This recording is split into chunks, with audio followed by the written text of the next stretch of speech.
Good morning everyone, this is Varsha Kothari. Welcome to Raghuvansh Convent School. Class 8 subject है आपका Hindi, chapter है आपका 16 न्याय मंत्री। पाठ का नाम है न्याय मंत्री। देखिए, संध्या का समय था, चारों ओर अंधकार फैल चुका था। ऐसे में किसी ने घर का दरवाजा खटखटाया। कौन है? ब्राह्मण शिशुपाल ने दरवाजा खोलते ही पूछा। एक परदेसी की आवाज़ आई, क्या मुझे रात काटने के लिए स्थान मिलेगा? शिशुपाल ने दरवाज़ा खोला। उनके सामने एक नवयुवक खड़ा था। उन्होंने मुस्कुराकर कहा, यह मेरा सौभाग्य है। अतिथि के चरणों में यह घर पवित्र हो गया। आइए पधारिए।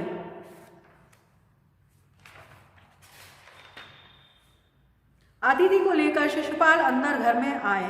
शिशुपाल के पुत्र ने अतिथि का आदर सत्कार किया। यह देख परदेसी मुग्ध हो गया। भोजन आदि के निपट कर दोनों बातें करने लगे। बात देश की अव्यवस्था पर चल रही थी। शिशुपाल बोल उठे, आजकल बड़ा अन्याय हो रहा है।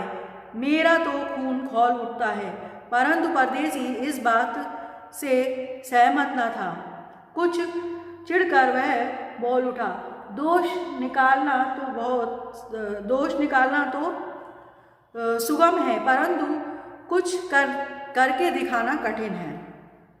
शिशुपाल के लिए यह एक खुली चुनौती थी। बोले, अवसर मिले तो दिखा दूं कि न्याय किसे कहते हैं। तो आप अवसर चाहते हैं? हाँ, अवसर चाहता हूँ। फिर कोई अन्याय नहीं होगा? बिल्कुल नहीं। कोई अपराधी दंड से ना बचेगा? नहीं। परदेसी ने मुस्कुराकर कहा, यह बहुत कठिन काम है। ब्राह्मण ने कहा, ब्राह्मण के लिए कुछ भी कठिन नहीं है। मैं न्याय का डंका बजाकर दिखा दूंगा। परदेसी ने मुख पर धीरे से मुस्कुराहट आई और चली गई। इसके बाद भी उनकी बातें चलती रहीं। कुछ देर बाद वे सो गए। सुबह उठकर परदेसी ने शिशुपाल को धन्यवाद देकर उसे विदा ली। कुछ दिनों बाद शिशुपाल का घर पूछते पूछते कुछ सिपाही आए और उन्हें दरबार में चलने के लिए निवेदन किया। शिशुपाल सहमत हो गए। वे यह नहीं समझ सके कि सम्राट ने उन्हें क्यों बुलाया है। कहीं उस परदेसी ने तो सम्राट से झूठी सच्ची शिकायत कर दी है।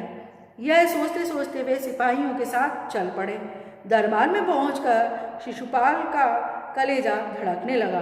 तभी सम्राट अशोक दरबार में पधारे और मुस्कुराते हुए बोले, ब्राह्मण देवता, आपने मुझे पहचान ही लिया होगा। याद है, आपने कहा था कि यदि मुझे अवसर दिया जाए तो मैं न्याय का डंका बजा दूंगा। मैं आपको अवसर देना चाहता हूँ। आप तैयार हो?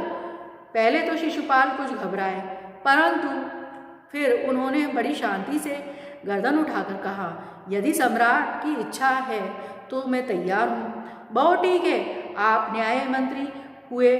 सम्राट ने कहा और अपने हाथ से अंगूठा उतार कर शिशुपाल को पहना दिया। अंगूठा मतलब जो वो पहनने का दुपट्टा टाइप होता है, वो पहन कर उतार कर शिशुपाल को पहना दिया। यह सम्राट अशोक की राजमुद्रा थी। अब शिशुपाल न्याय मंत्री थे। उन्होंने राज्य की समुचित व्यवस्था करनी आरंभ कर दी। उनके सुप्रबंध से राज्य में पूरी तरह शांति रहने लगी। किसी को किसी प्रकार का भय नहीं था। लोग घर के दरवाजे तक खुले छोड़ जाते थे। चोर तक न्याय मंत्री से सुप्रबंध और न्याय की धूम मच गई। लगभग 1 महीने बाद किसी ने रात के एक पहरेदार की हत्या कर दी।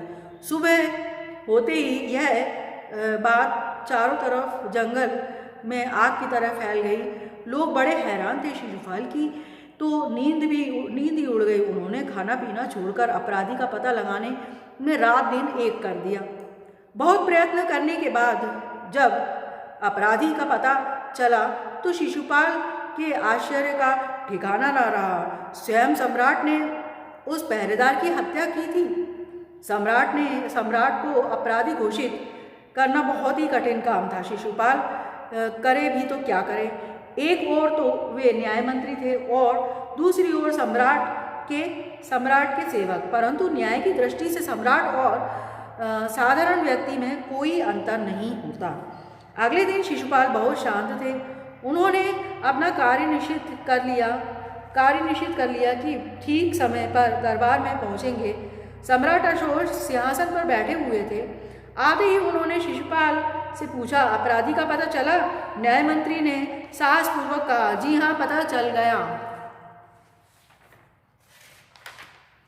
तो फिर उसे उपस्थित करो। न्याय मंत्री कुछ रुके, फिर अपने एक उच्च अधिकारी को संकेत करते हुए बोले, सम्राट अशोक स्वयं अपराधी हैं, उन्हें गिरफ्तार कर लिया जाए। दूसरे ही क्षण सम्राट के हाथों में हथकड़ी पड़ गई। न्याय मंत्री ने कहा, अशोक, तुम पर पहरेदार की हत्या का अपराध लगाया जाता है, तुम इसका क्या उत्तर देते हो? सम्राट होठ काट कर रह गए। न्याय मंत्री ने फिर पूछा, तो तुम अपराध स्वीकार करते हो? हाँ, मैंने उसे अवश्य मारा है, पर वह उद्दंड था। सम्राट का उत्तर था। वह उद्दंड था या नहीं, तुमने एक राज कर्मचारी की हत्या की है, तुम अपराधी हो, तुम्हें मृत्युदंड दिया जाता है। न्याय मंत्री के निर्णय दिया। सारी सभा में सन्नाटा सा छा गया। कोई कल्पना भी नहीं कर सकता था कि सम्राट को अपराधी घोषित कर उसे मृत्युदंड दिया जा सकता है। न्याय मंत्री का निर्णय सुन सम्राट ने सिर झुका लिया। वे शिशुपाल की परीक्षा लेना चाहते थे। शिशुपाल अपनी परीक्षा में सफल हो गए थे। सम्राट का हृदय ऐसे व्यक्ति को पाकर गदगद हो रहा था। तभी न्याय मंत्री का संकेत पाकर एक कर्मचारी अशोक की सोने की मूर्ति लेकर उपस्थित हो गया। न्याय मंत्री ने खड़े होकर कहा, सज्जनों, यह सच है कि मैं न्याय मंत्री हूँ। यह भी सच है कि अपराधी को दंड मिलना चाहिए, परंतु अपराधी और कोई नहीं, स्वयं सम्राट अशोक है। शास्त्रों में राजा को ईश्वर का रूप माना गया है, इसलिए उसे ईश्वर ही दंडित कर सकता है। अतएव मैं आज्ञा देता हूँ कि सम्राट को चेतावनी देकर छोड़ दिया जाए और उनके स्थान पर सोने की मूर्ति को फांसी पर लटका दिया जाए, जिससे लोगों को शिक्षा मिले। न्याय मंत्री का न्याय सुनकर सभी उनकी जय जयकार कर उठे। जब सब लोग चले गए तो शिशुपाल ने राजमुद्रा सम्राट अशोक के सामने रख दी और बोले, महाराज, यह राजमुद्रा वापस ले लीजिए, मुझसे यह बोझ नहीं उठाया जाएगा। अशोक ने सम्मान भरी दृष्टि से उनकी ओर देखते हुए गदगद कंठ से कहा, आपने मेरी आंखें खोल दी। आपका साहस प्रशंसनीय है। यह भार आपके अतिरिक्त और कोई भी नहीं उठा सकता। न्याय मंत्री निरुत्तर हो गए। तो ये अशोक का जो चैप्टर था आपको अच्छा लगा होगा, सुनने में भी काफ़ी अच्छी कहानी थी, आपको समझ में भी आ गया होगा। Okay, thanks for watching video.